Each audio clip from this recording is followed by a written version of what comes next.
All right, so I'm just do a quick video on G-body stock wiring harnesses for people doing LS swaps or if you're doing a restoration. So this is all the wires that come out the bulkhead. I think they call it the C100 plug.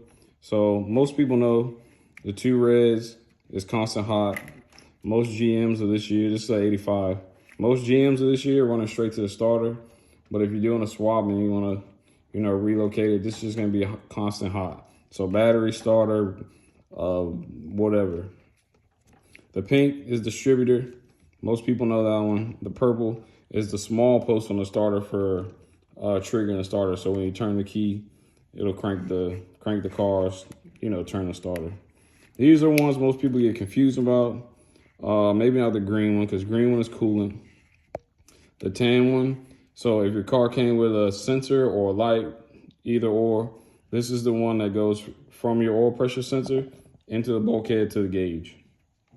And these other two, some people get confused about, just because I guess maybe because they're similar colors, but one of them is a 12 volt with the key on to your oil pressure switch. Once the car sees oil pressure, then it'll trigger the electronic choke.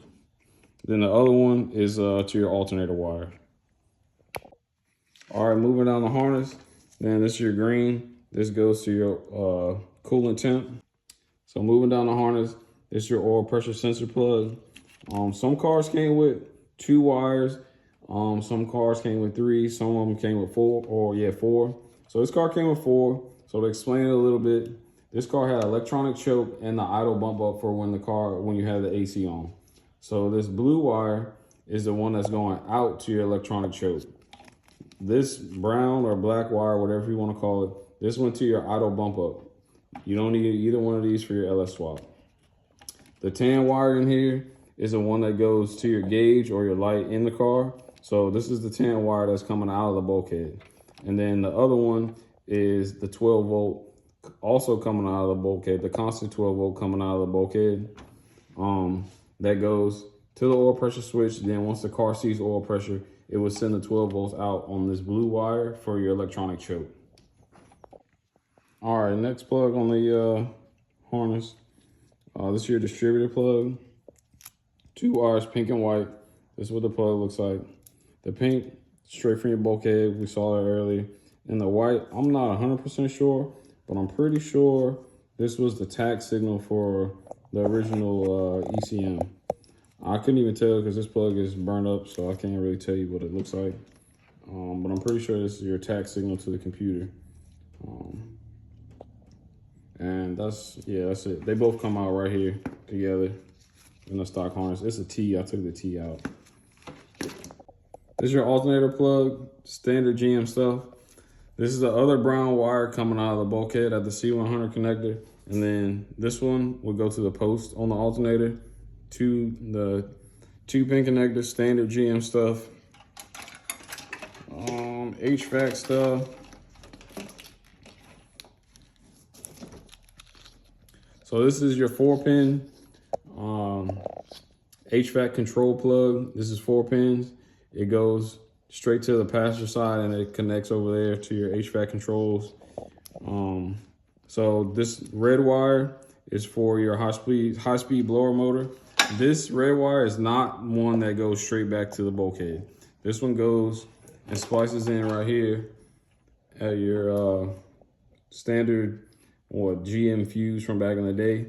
So this one goes from your HVAC controls to this fuse, and then it goes straight to the starter. This one right here does not go back to the bulkhead. So just to explain, this car came with the idle bump up, and it also had a high pressure power steering sensor. For what it did was, so if you have your AC on and you turn your steering wheel full lock, so your power steering pump isn't pulling the engine down and your AC at the same time. So it had that sensor, it's right here. And this is the plug. This is the plug that would have plugged into it. And basically what it did was, it would, if your AC is on and your power steering is, and you turn the wheel full lock, it would sense high pressure at the power steering and it would cut the ground to the AC so that both. I forgot to mention, this is the cruise control plug. I haven't done anything with it, probably not gonna use it, but I left it in there. This is not going to the C100 plug, so I haven't really messed with it, but I'll probably just tuck it back in there for later.